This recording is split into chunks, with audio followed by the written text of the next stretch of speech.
I had the absolute pleasure of talking to triathlon coach Dan Atkins today.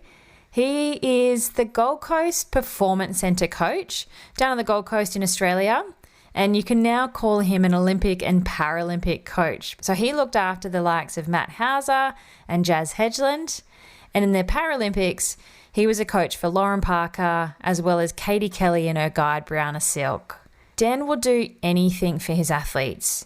He only wants the best for them, and he always puts them first before his own needs. I had the pleasure of working with Dan on the Gold Coast looking after the GC NPC group when I was the sports dietitian for Triathlon Australia. He is fun and full of life, loves him a bit of karaoke, and today I've talked to him about his experiences going over to Tokyo for the Olympics and Paralympics and a bit of insight into what happened on the ground. Dan lives on the beautiful Gold Coast with his tolerant wife and 3 beautiful girls who he's excited to go and see shortly. So let's get into it. Welcome to the Triathlon Nutrition Academy podcast, the show designed to serve you up evidence-based sports nutrition advice from the experts. Hi, I'm your host Taryn, accredited practicing dietitian, advanced sports dietitian and founder of Dietitian Approved. Listen as I break down the latest evidence to give you practical, easy to digest strategies to train hard, recover faster, and perform at your best. You have so much potential, and I want to help you unlock that with the power of nutrition. Let's get into it.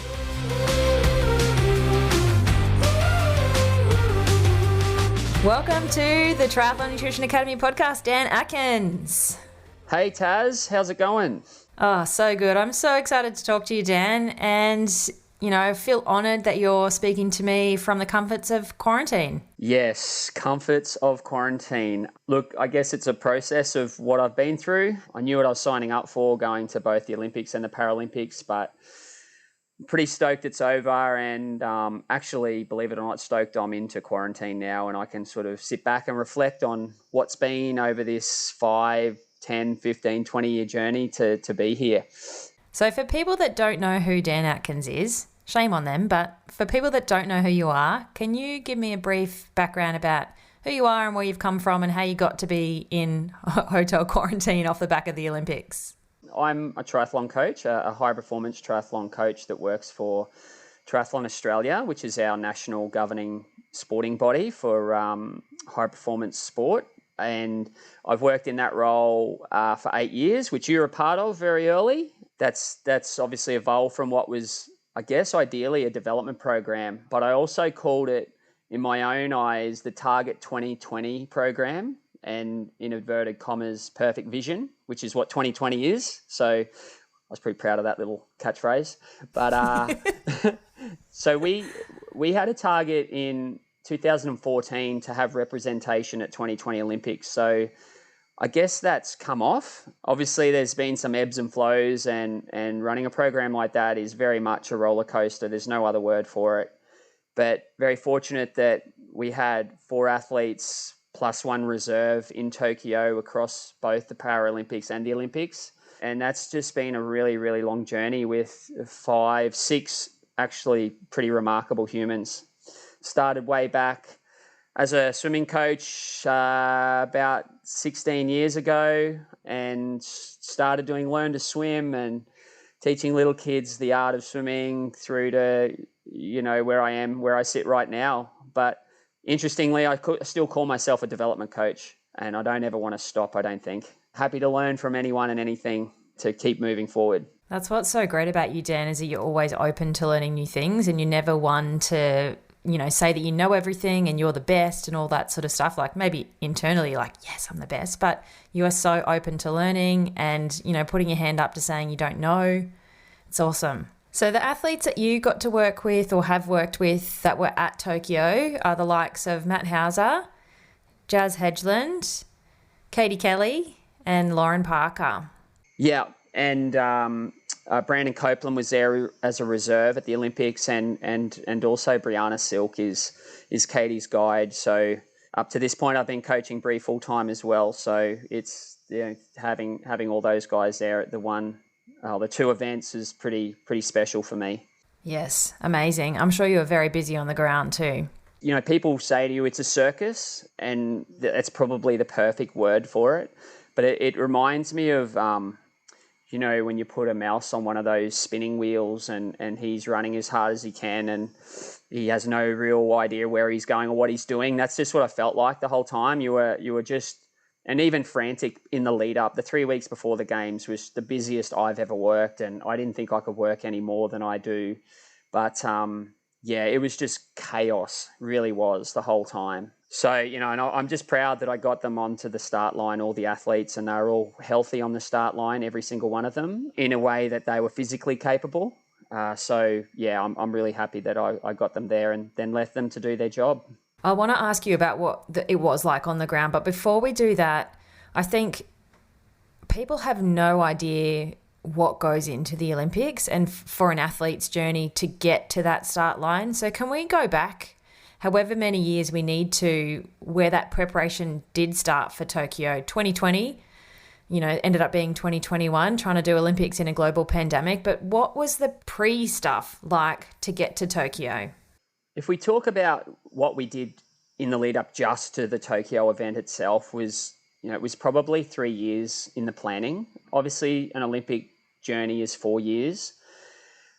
However, after the first year, after Rio 2016, so 2017, I sort of sat down with my little team and I said, I think we've got the cattle in the yard to be able to try and produce something here and try and get people on the team. And it was sort of laughed at a little bit, even by my own team. But knowing Matt and Jaz, Katie, and obviously I started working with Lauren in 2018, sorry, so it was a little before her. I just really had this thought that we could do something quite special with this program. And the biggest hurdle for me was keeping them together, keeping them with me, I guess. So I had to reflect a lot on how I coached and what I was doing to try and keep that unit together. But as it got really close, there was a lot of heat strategies that we had to put in there.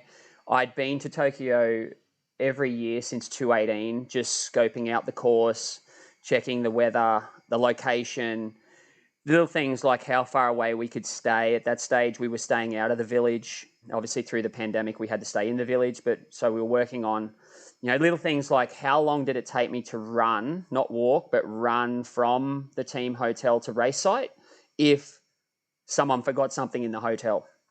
And, any triathlete, whether they be juniors, age groupers, Olympians, they're no offense, but you tend to all be scatterbrains before the race. And that's where a coach does his best work to control that stuff. And I've often been on the start line of major start races where athletes have forgotten something, or some goggles have broken, or they forgot their gel or their electrolyte, and I've had to run like a madman. So I really focused on Tokyo for myself, and I had to be really fit and conditioned. So little things like that you had to take into consideration, where all the turns were on the bike, how many little rises they were, what gradient they were, just things like that. But the most important part was how to acclimatise them to the demands of competition, because in 2019, when we did the test event, we were not good. And I came away with that with a lot of knowledge on how I felt we had to prepare. And for the better part, I thought we did a really, really good job. It's a nice segue into an episode I did a couple back where I gave people a race pack list. It gives you everything that you need for the swim, the bike and the run, and stuff you might need before and after the race as well. That's all there detailed so that you can just tick it off every time you do a race and then not forget something. Because the number of times I've seen athletes forget pivotal things like a helmet for a race is insane. So if you haven't listened to that episode and you want to go and listen to it, the link to download the race pack list is dietitianapproved.com/race pack list. So some of the preparation that they had to do for heat acclimation, can you walk me through some of that process, how long it takes, what's the physiologist's role, what sort of things did you have to do to prepare for Tokyo, which was always destined to be hot? Where we're based on the Gold Coast, we're very fortunate that the conditions that we knew were going to happen in Tokyo, we were living in that through our summers. So obviously January, February, March, April tends to be very hot in the Gold Coast, very humid. So we were fortunate that we could and I have this real belief, it's probably more the art of coaching rather than the science, that the more you're in that sort of environment, the more you adapt physiologically. And with that also comes with understanding your nutrition and how to obviously fuel the body pre, during, and post. And I invested a lot of time in that area just to try and make sure the athletes gave themselves every possible chance to be able to perform. So the old Formula One car mentality that if you haven't got the right fuel in, you're not gonna perform at your best. So that rang true for me, and we really worked hard at the athletes understanding for every drop of sweat they lost, they were leaking. I love that word, leaking energy. And for me, that was going to cost them somewhere in the race. So 2019, I stuffed it up. We went to Utah.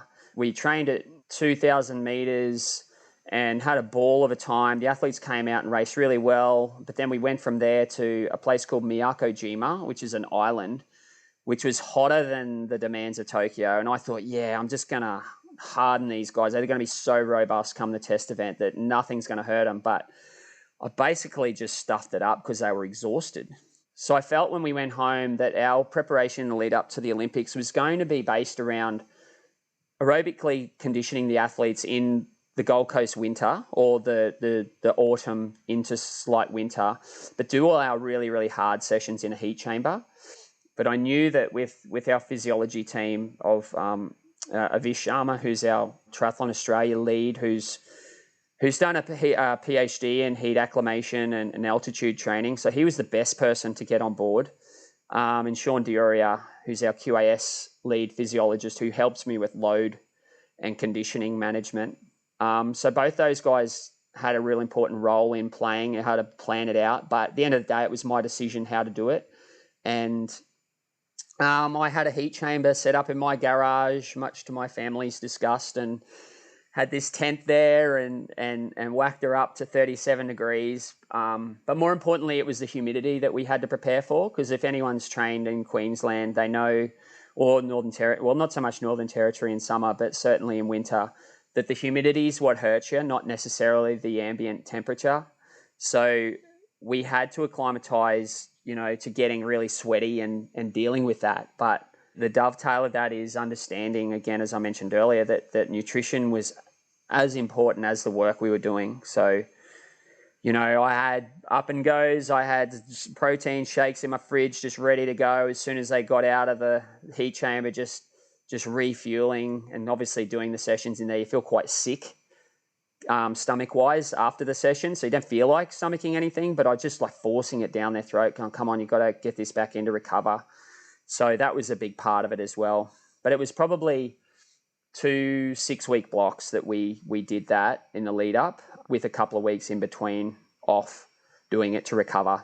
When did you do those 2 6-week blocks? It was just as we were coming off summer. So it was like April, and we finished some racing then, which was really good. And we had an easy week. And then we just did some little snapshots, I might say, of it. We didn't necessarily get it at 37 degrees, but we were just sort of doing some harder sessions in and amongst the middle of the day, or we were sitting in the spa, which is a really good way to heat acclimate. And then the second block, well, we went to Cairns after that, and in June. And so we got a little bit of heat in our system and obviously some good humidity early June. And that was where we knew what the final team would be. So that was an exciting period. When did the athletes find out they were going to be Olympians? What date? For me, that was probably as exciting, if not more exciting, than actually being at the Olympics. Being that Matt and Jaz both found out on Monday the 21st, I think it was, of June, and which was exactly, or thereabout, 4 weeks out from the Games.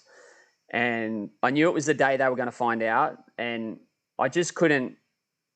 Me being me, and you know me, Taz, I can't sit still. And I said, no, I'm going to walk home. So I left my car at the pool. I decided to walk home, and then Jaz rang me, and I was just screaming the top of my lungs. I was that excited. I'm getting goosebumps thinking about it.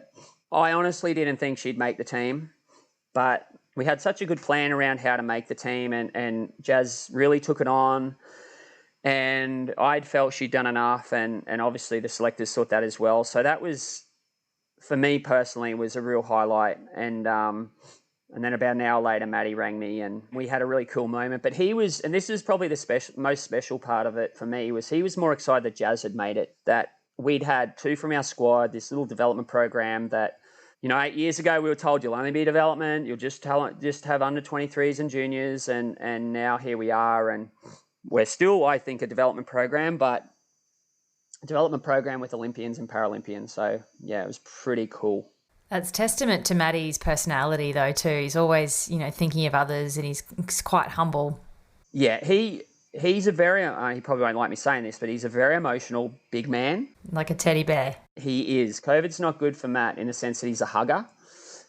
And I love his hugs because I'm a hugger too. I'll tell you a little thing, what we did that night, because we weren't allowed to say anything about the team because it's all under embargo. And it just so happened we were having a team barbecue that night. Everyone was at the team barbecue looking at each other going, have you found out? Have you not found out? We're trying to be really quiet. And I asked Matt and Jaz to come up to my room and we popped a bottle of champagne in my room and we were screaming and hugging and we were crying and it was just such a nice moment. And, of course, everyone heard us downstairs and they're like, well, we know what's going on here. Yeah, so we sort of gave it away. But, again, the squad and the program and the staff and everybody felt a huge part of it, and I tried to make them feel a huge part of it because every person played their role in getting those athletes there. And for me, steering that bus, I guess, as the head coach, it was just a really nice moment. And nice to reflect on that too after working with someone like Jaz and her sister Kira for forever. Like, how long have you known Jaz Hedgeland for? Well, I moved to Perth for a role in 2013. Honestly, I say this wholeheartedly. Jaz was part of the reason I went there. She was an exciting athlete. I'd worked with her at the Youth Olympics as one of the star head coaches, and there's just something about her that when the role came up, 30% of the reason I went there was to try and work with someone like Jazzy. And, it's just one of those moments that you just knew you had to do it. And I didn't coach Jaz when I first got there. And it was Kira, her sister, who has this amazing a characteristic that she just doesn't take no for an answer. And she was this little 15-year-old, and she just basically said to me, what are you doing over here if you're not coaching? And I said, well, I'm sort of need a break from coaching. She just didn't take it. She went, no, you got to start coaching me. And of course, Jaz went, well, if you're coaching her, you better coach me. And so that's how it sort of started. And the first session I did with Jaz, I just went, oh, this kid's got this tenacity that is really rare. And obviously she moved to the Gold Coast with me. And I reflect on even that and go, as a 17-year-old, letting your child go across the other side of the country, trusting them with me, who they'd only known for less than a year effectively, like that's massive for a parent to do that. And I've got a 15-year-old. I'm not sure I could do that. But they did, the parents. So they're a huge part of it as well, the parents. And I'm sure there's not an Olympian that was in Tokyo that didn't have a support network around them like Jaz has and myself. So, yeah, so 2013, 2014, that was when we first started. Let me know if this sounds like you. Do you feel exhausted by the end of the training week? Do you crave sweets in the afternoon and feel like you need a nap? Training for 3 disciplines can be absolutely exhausting if you haven't dialed in your nutrition. It can be frustrating when you can't quite piece together the solid race performance you know you're capable of, and confusing when there's so much information out there, but you're not sure what's the right method for you. My goal for you is to unlock your true potential and feel like a supercharged triathlete. Firing on all cylinders, full of energy, and not only smashing quality training sessions, performing in every race too. If you're finally ready to start nailing your nutrition, join a powerful community of like-minded athletes in the Triathlon Nutrition Academy program. Head to dietitianapproved.com/academy to check it out now. For less than the cost of a coffee a day, you will finally have a plan for your nutrition instead of winging it and hoping for the best. It'd be so hard because the Olympics is not the Olympics. You're trying to do the Olympics in a global pandemic. So much uncertainty. Everything was last minute. To know that you're racing in that biggest race of your life 4 weeks before it is, there's so much to get your head around of that, and then traveling through a pandemic, let alone towing the start line ready to race. It'd be very challenging. Yeah, it was. It was. There was a lot of things that we had to do. I think at the airport coming in, we picked up like 9 pieces of paper, had to have all these apps filled in, like OCHA it's called, which is like a COVID questionnaire that you had to fill in every day for 14 days beforehand, and the mountain of work. And then you had to train for this event. And then you also had to focus on the biggest event of your life. And that's why I felt a sense of relief when I got them on the start line. I'm like, oh, they're there. I can't do anything else now. But I must admit, the AOC and Triathlon Australia did a great job in giving the athletes every possible chance from that area, you know, to try and keep them centered on the job. But it was impossible to not avoid getting caught up with COVID. And the fact that games have gone ahead and the fact that there's been so many remarkable stories is just phenomenal. I want to know all of them. That's what I do at the moment. I'm sitting down watching interviews of the Paralympics and interviews on coaches post the games that have been successful. And I just love listening to that stuff because I'm like, how did you do it? Because I want to know the answer. Just on that COVID and travel stuff, when did you guys have to get your vaccinations? Did you have to get your vaccinations to go to the Olympics? It was for the Olympics. It was different to the Paralympics. The Paralympics, they made it mandatory unless you had a medical reason, which there were some, but they insisted that you had both shots of the vaccine as well a flu shot. The AOC heavily advised it, and obviously Triathlon Australia said, no, we want you to do it. And to my knowledge, there was no one that didn't do it. So we had exemptions from the government based on the fact that we were going to Japan. So Matt and I got our first shot on the 10th of May and the second one on the 31st of May. So we were, I guess, in the scheme of things quite early on. But very thankful that we were able to do that, and equally thankful that neither of us at this stage or any of us have had any, COVID problems or anything. So, but if it wasn't for the government allowing us to do that, that would have been a very stressful period. So what was it actually like when you got to Tokyo? What was it like on the ground? Well, first things first, getting off the plane, it was just, wow, you're getting ushered everywhere. And there was, we were warned it could be a 3 hour to 8 hour process. But it's very smooth. The one thing I'll give the Japanese and the organizing committee is as far as having an event through a global pandemic, I'm honest when I say this, I don't think anyone could do it as well as them. They were so organized. So many volunteers, you could not have put a foot wrong as far as trying to work out where to go. And then, 3 hours, you had your first COVID test there and you had to wait till that came back negative, and obviously that all came through. So then you go on a bus and you go into the village, and when we got to the village, being triathlon, you're there quite early. So it's quite calm, but and you're ushered straight to your team hotel, which is one of 32 buildings or whatever it was there in the village. And we had a fantastic area there, which was sort of overlooking Tokyo Bay. And you could just sense the security presence was there with the Coast Guard all around, and it was excellent. You felt very safe. We could run around the village, which was a 3K radius. But obviously for us early on, it was all about the race and getting ourselves right and getting the athletes in. And the girls travelled a couple of days after the boys just because their race was a bit later. So the boys and myself and a couple of the other staff sort of got a bit of an idea of what to do, where to go and things. And the dining hall was as exciting, I guess, as it probably got for us. We were able to go there once a day and just eat. And I'm just in awe of Olympic athletes and Paralympic athletes. They're just fittest humans on the planet. Everyone's ripping. Everyone's the same sort of confidence when they walk around. And I have to stop myself because I'm a real people stalker. So I tend to just stare at someone because I'm just in awe of them. And, I saw Djokovic having some run-throughs with Kipchoge one morning, and seeing that was just unbelievable. Seeing the athletes and famous athletes blending in together and feeling comfortable with each other was probably the coolest thing. And all the Aussies getting around each other at the events, and we'd sit outside and watch all the events was just awesome. It was really cool. Pinch yourself almost. Absolutely. Pinch yourself. You look down, you see the Olympic rings on your chest, and, it's very, very cool and something I don't take for granted.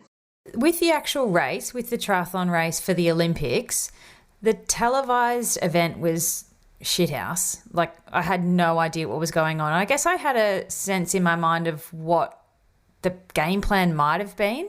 I don't know if you're allowed to talk about the race or what happened. And I'm not going to tell you what my game plan is because I'm sure you already know what it is. But yeah, what actually happened in the event? Because it was really hard to see sitting back here in Australia watching on TV, like what was going on? I guess the first thing I'll say with that is that I felt as a team, the one area we couldn't control and we didn't execute well was we hadn't competed internationally that much. I'm not going to use that as an excuse because a lot of the other countries were in the same boat, the Kiwis, who had a fantastic campaign, I felt. But for me, it felt rusty. Certainly the boys' race, all three got through the race and all three of them reflected and were disappointed for their own reasons. I mean, I know Matt particularly was just stoked that he finished, and so he should be. He finished 26th and battled his way through it, cramped on the run and things like that. So, I look at that as a coach and go, well, how do we make sure that doesn't happen again? But the strategy was pretty simple. It was get in the race and protect your run, basically. And how we did that was totally up to the athletes in the race. And look, Jake rode really well and was there. They were all there. All three boys were there. So it came down to the run. And I can only speak for Matt, but it just was, honestly, I felt he was tired before the event. We had such a big lead up.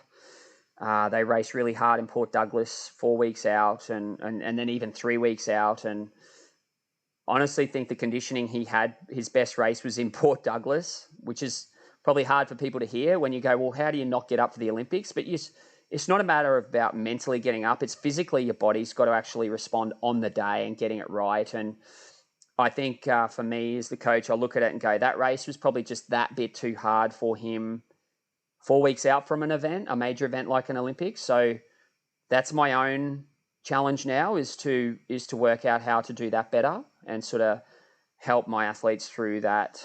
So yeah, obviously we were a bit disappointed with how everyone did in the individual, and I don't think that's secretive or anything like that.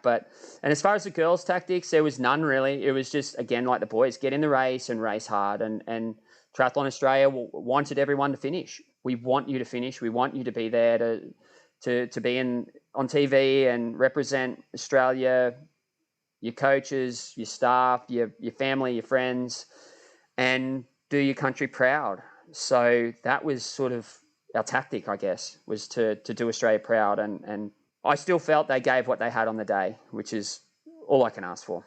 They all did amazing. They represented their country so well in such an adverse situation. Like, that's hopefully never going to happen again for athletes to be given the call up so close in a really hot environment and traveling into a race in a global pandemic. Like, hopefully that never happens again.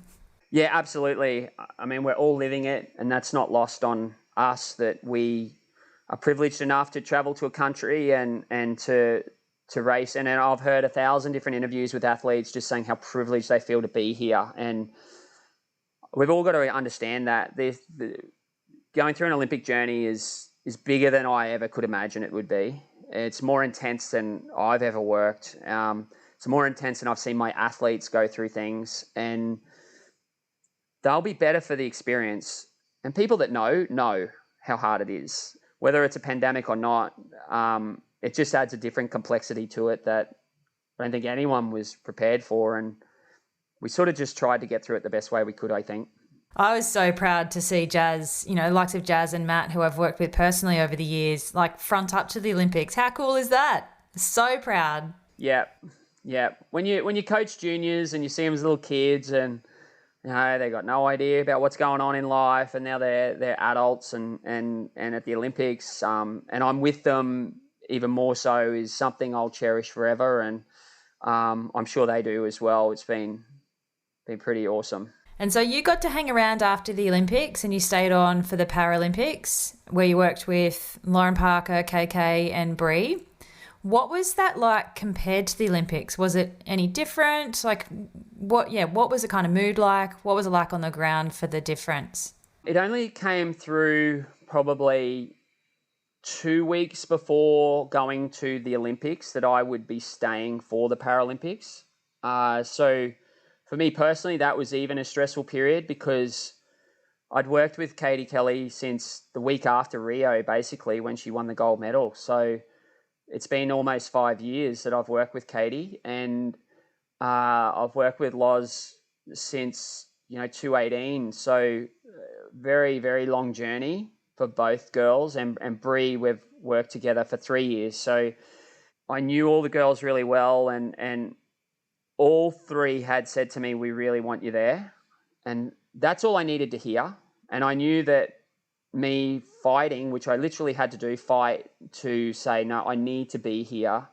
I need to be on the start line next to them, and I need to hug them goodbye and wish them well and tell them no matter what, I'm proud of them. And so 2 weeks out, I get the call, yep, you can stay. We don't know where you're staying, but you're staying, but you can't leave. So I was hoping I could come back and finish their training camp in Cairns with them, but they said, no, it's safer for you to stay in Japan.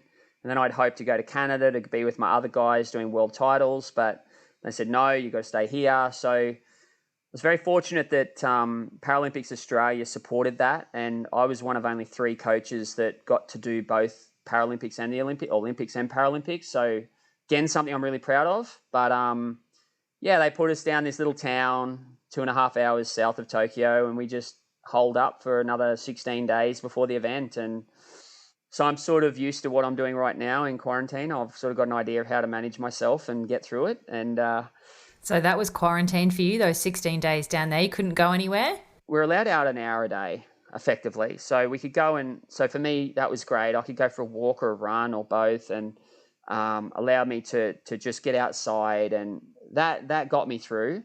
But yeah, we were there 16 days. There was a team of probably 20 Australians that were crossing over the both.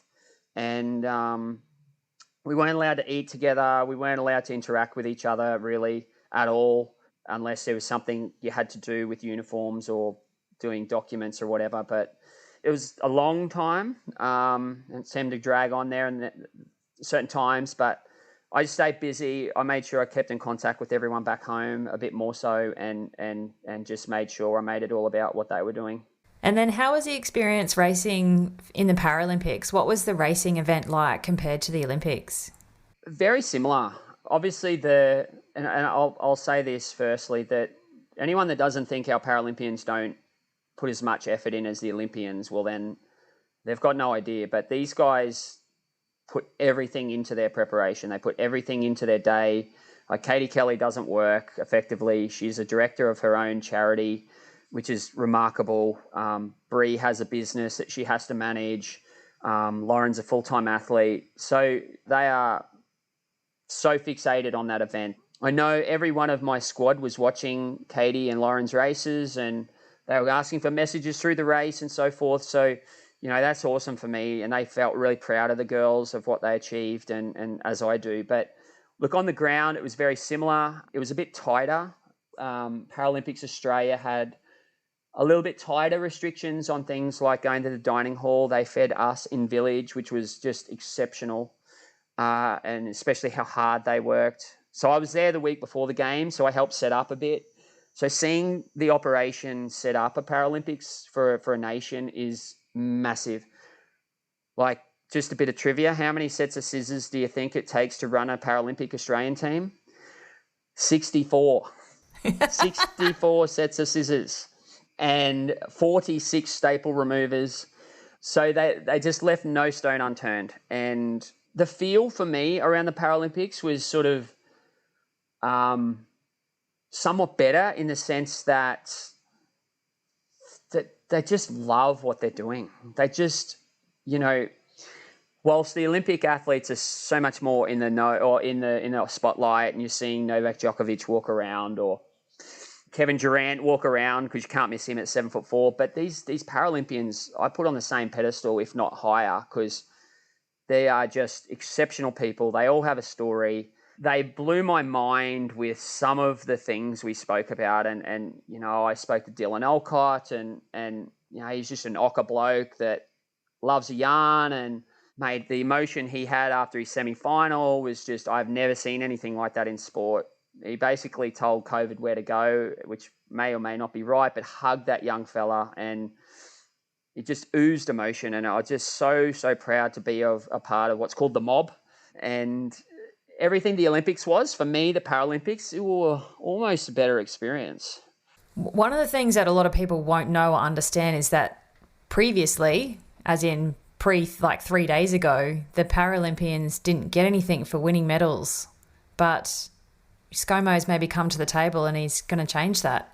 Yeah, it's been announced 3 days ago that there was a bit of a public uproar that people were coming to realisation that Paralympic medals weren't equal as far as government funding to the Olympic medals. And look, to be brutally honest, not a lot of countries do it anyway, or do it, but I'm really, really proud of the fact that our government has actually acknowledged that and gone, and I honestly think through COVID, everyone's watching it. Everyone's watching the games. Everyone's seeing the passion in these guys. And I think everyone would agree, they need to be on equal terms. And I mean, the word itself, Paralympics, para means parallel, so equal to. And that to me is what the government has realised and gone, you know what, we can't turn away from these guys. Dylan Alcott's currently crying on TV because he just won the gold, and I felt a part of that emotion talking to him and seeing what it means to these guys. It's everything. And the fact now that they're getting the same sort of funding for medals is just brilliant. It just really is. It's going to get a dozen kids into this, and they're going to look back and they're going to mention this in Brisbane 2032 and say, it was that moment that we realised the government was supporting us as equal to the Olympians that got me into it. So that's fantastic. I love that, the word parallel. It just sums it up perfectly. A lot of people may not know that, the funding for Paralympic sports is often a whole lot less. So for athletes to even get to where they are, to the Olympic level, they have to do a whole heap of self-funding themselves just with local races or national races to even get to that point to start with. So it is such a long slog, and can be often a harder journey to get there for the Paralympians. Well, without a doubt. I mean, they have all impairments that they need to manage as well. So Lauren's in a wheelchair, Katie's a VI athlete, so a vision impaired athlete. So there's all these things that they manage just day to day, just life. I mean, imagine trying to ride a bike at 45k an hour with your eyes closed. Imagine swimming in a lake with your eyes closed without legs, or the capabilities of using your legs. I forget about that sometimes, and because I don't see it anymore. I don't see what's holding them back. I just see them as athletes in front of me wanting to do their very best, and that's what I try to deliver to them, is there is no restrictions on what you're doing, because you're right here, right now, which means you've got an opportunity to give it your best, and that's just how they want to be perceived as well. And they are just remarkable people. I've learnt so much from them over the last 3 weeks, and I've just been a huge thrill to see the differences in all of them from all around the world and see how they work. And it's just blows my mind. And KK puts so much sort of faith, not faith, but, Brie does such a fantastic job to lead her through that race. Not even lead her. She's not allowed to lead her, but all of the logistics that people don't see for her to even get to the start line, for her to, even get there and pack her bag and get the bike sorted, all those sorts of things is a challenge when you can't see 100%. So the guides do a fantastic job there, and Brie's still got to be that fit. Brie and I worked out early on that I had to coach her sort of full-time as well, and that made it easier for me to manage. So I managed it in threes. I managed it, Brie and I, then I managed it, Katie and I, then I had to manage it as a team. And there was conversations I was having with Brie that I wouldn't have with Katie, and Katie that I wouldn't have with Brie, and probably those two having conversations about me. So always, but it's a selfless role.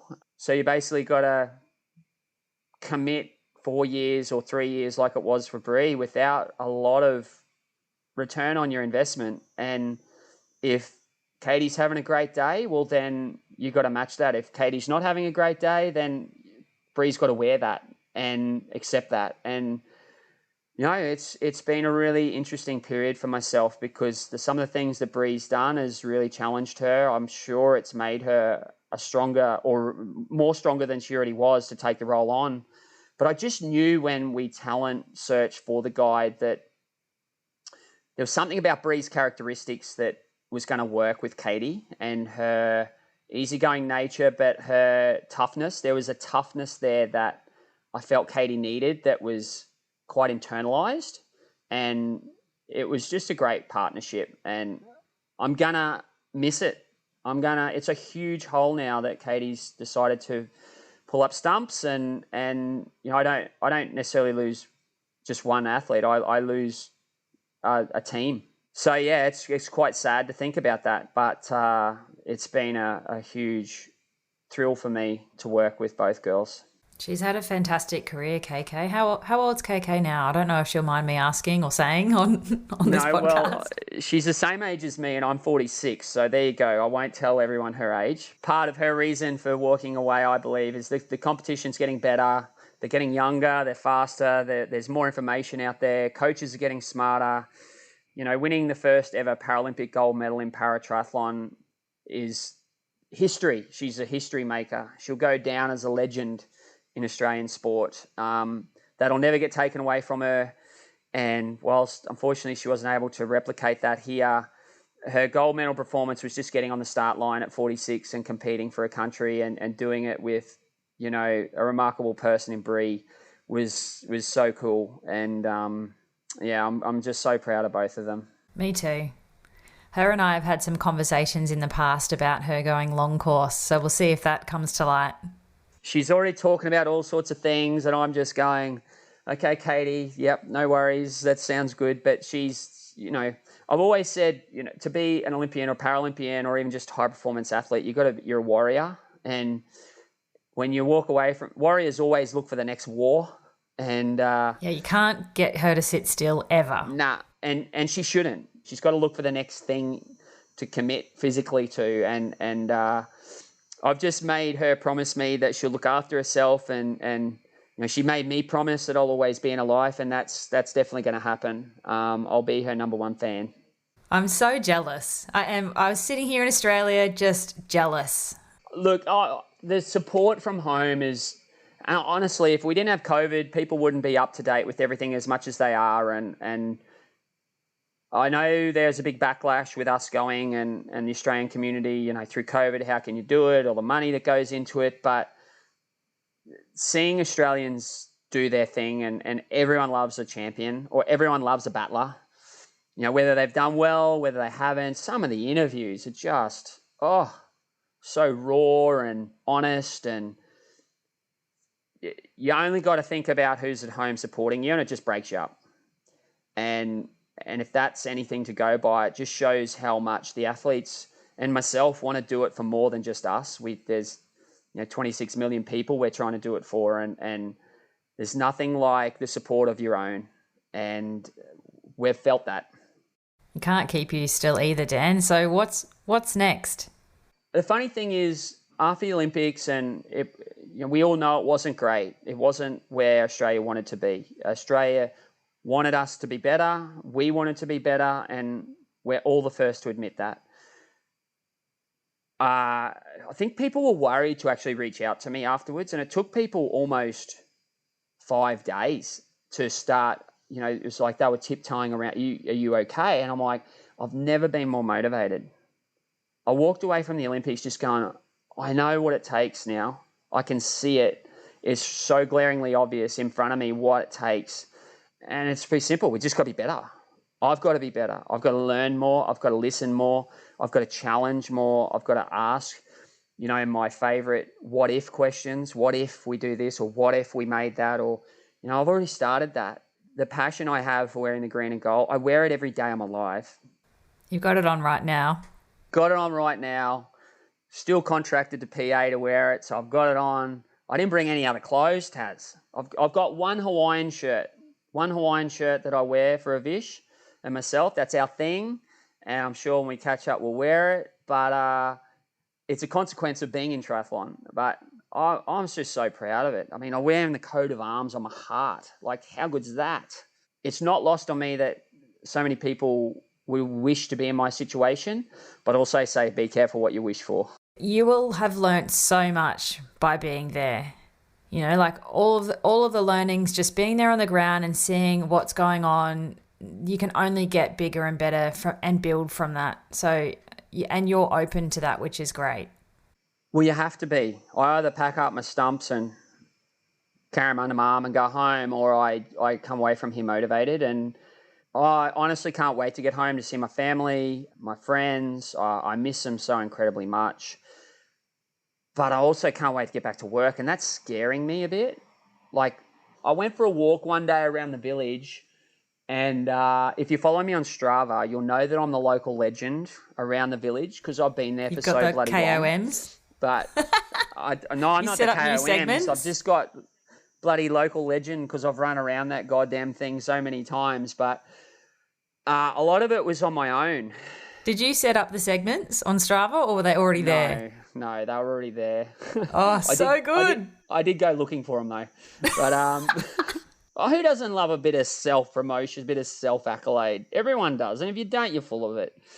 I'm a bit scared, to be honest. I'm a bit scared of how I'm going to go home and get into it. I need to be calmed down a bit. You need some karaoke. That's what you need. I bloody need some karaoke. So if anyone's out there that would like to help me with that after I get out of quarantine, I'm happy to go on a road trip, do whatever it takes to do some karaoke. Doesn't mean I'm good. I just love it. Come up to Brisbane and I'll do karaoke with you. Okay, deal. I'm terrible. I cannot sing, but I will do it for you, Dan. Excellent. Happy to. I love it. Not going to go home to Katie and the girls. Going to come straight to Brisbane and do karaoke with Taz. I think you'll get divorced, mate. Yeah, I would definitely. I'll bring Katie along too. She can sit there and shake her head at me like she does 90% of the time. What are you going to do? What's the first thing you're going to do? Other than obviously go home and see your family, what's the first thing that you really want to do after coming back to Australia, being away for so long and being in quarantine for 15 days? Besides see my girls and hug them and hold them really hard, like really hard. A little bit of squeezing, bit too hard squeezing. Yeah. I want to cook a steak on my barbie. So Australian. With my Cuba on, I want to open my beer fridge. I got a really cool barbecue setup. If anyone knows me, they know my barbecue setup is great. I want to check my lawn out. I want to have a look at my lime garden. I have this thing on Thursdays where my next door neighbour and I have beers with the boys on bin day. And I think that could be a good podcast. So every Thursday we put the bin out and then we have a beer. I miss that. Coming home, put the beer out, beer with the boys on bin day. How's that for a title? It's the little things, isn't it? You do take it for granted, and I go away a lot. I'm away effectively probably 5 months of the year, and that's a long time for people to go, I just couldn't do it. I think of the people in the army or mining or whatever, and they do that for their jobs as well, and families have to manage that, and it's hard for our family.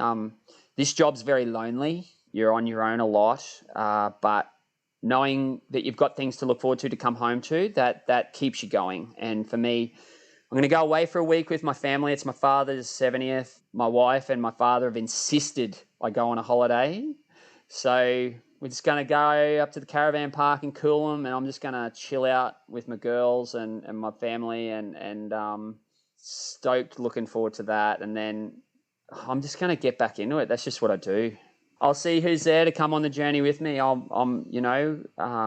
get home and we have to reassess everything and everyone with athletes. I've been away a long time. Lots have happened at home. Lots is going to happen once I get home, and I just got to see who's there, who's ready to get on the bus and come on another journey with me. What a lot of people don't understand is that, like, I'm not going to talk about politics or funding or anything, but sports that get a lot of gold medals get a lot of funding.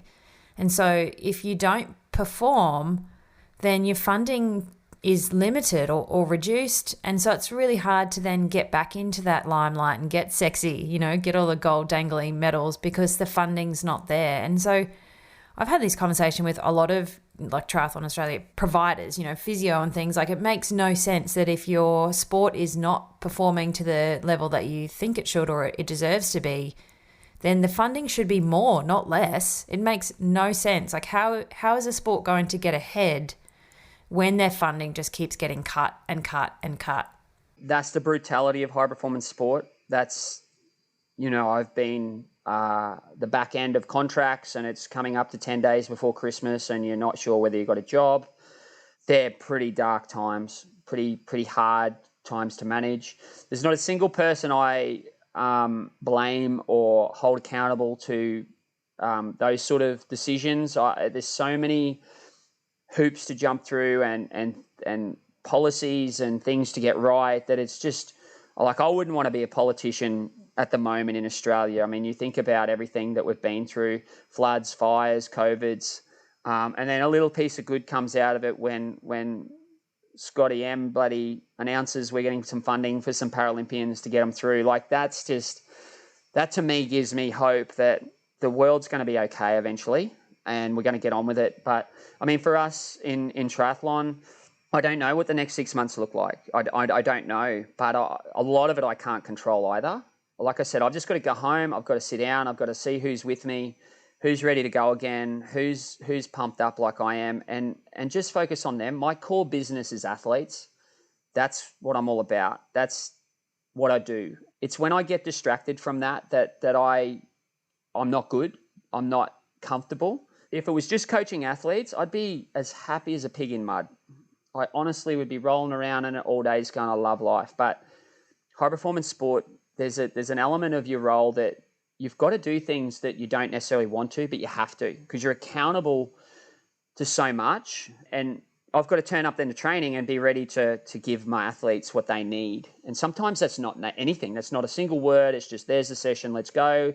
Other times it's sitting down and having a heart-to-heart with them about something outside of sport. And they need energy from me to get through that.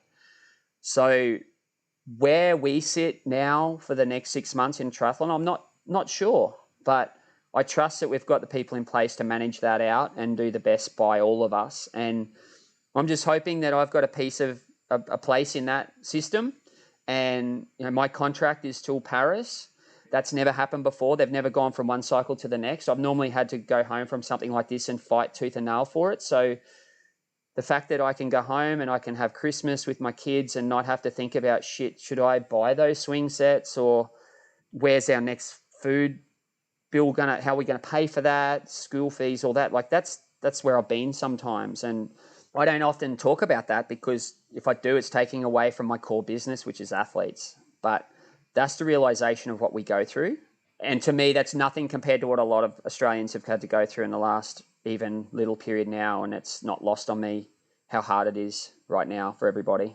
You should be so proud, Dan, and all the athletes should be so proud of their performances. They got to toe the start line in the Olympics in the middle of a pandemic. Like I said it before, it's a testament to their character and their spirit and their grit that they went out there and smashed it and did the best that they could. So I'm so proud to sit here and, have been involved with them, not in this lead up, but in the past, to go and see athletes that I've personally had some dealings with, to go and do that. It's going to be the highlight of their career, whether they won or not. It doesn't matter. They still got to go out there and smash it with the best in the world. Yeah, absolutely. It's strange because when you get there and you're on the start line, it's the same people you race normally week in, week out. There's no one new.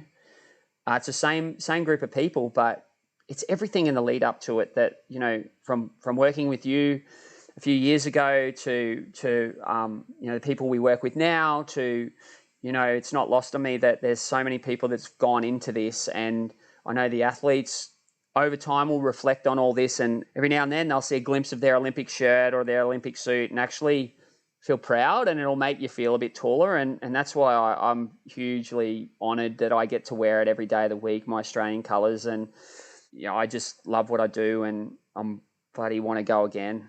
Oh, Brisbane 32. I said I'd retire after 2028. And then as soon as Brisbane was announced, Katie looked at me and just went, I've lost you for another 4 years after that, haven't I? And I'm like, it's Brisbane. It's my home city, hometown.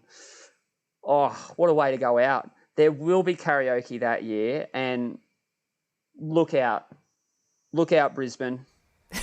We're coming. Prep the karaoke now. Prep the karaoke. I'm going to bring the whole team there. We're going to be doing it all night. Everyone's invited. We just got to wait 11 years. That's all right. It'll go quick. Well, thank you so much for talking to me today, Dan. I know that you're coming to me from, day one of quarantine, so I've hit you up early. Thank you for being so honest and open and having a chat through what our Olympians faced over in Tokyo. Oh, thanks, Taryn. I really appreciate it. I wouldn't have wanted to talk about it with anyone else, so there you go. Number one podcast, hopefully, after this. Anyone else wants me on a podcast, give me a shout. Happy to talk about karaoke, singing, beers, steak, pool cleaning, anything, or triathlon. Cricket, bloody Broncos. Oh, maybe not them. No, I'll talk about the Broncos. But thanks, Taz. I've really loved it. It's been great. You're welcome. I wanted to leave you with one final question. If you could go for a long ride with anyone in the world, who would it be? Two people. My mate, Kerry Wild, who's just passed, and probably my grandfather, who basically was there from the start for me and pushed me all the way. He never rode a bike, but he's the one bloke he'd probably be waiting at the end of our ride. But right now, it'd be Kerry Wild and my grandfather, two remarkable blokes that have been in my life and have taught me so much. Be those two. Beautiful. Well, thanks so much, Dan. Enjoy the rest of quarantine, and I'll see you for some karaoke when you get out. Perfect. I'll hold you that. Thanks, Taz. Thanks for joining me for this episode of the Triathlon Nutrition Academy podcast. I would love to hear from you. If you have any questions or want to share with me what you've learnt, email me at podcast@dietitianapproved.com. You can also spread the word by leaving me a review and taking a screenshot of you listening to the show. Don't forget to tag me on social media at dietitian.approved so I can give you a shout out too. If you want to learn more about what we do, head to dietitianapproved.com. And if you want to learn more about the Triathlon Nutrition Academy program, head to dietitianapproved.com/academy. Thanks for joining me, and I look forward to helping you smash it in the fourth leg. Nutrition!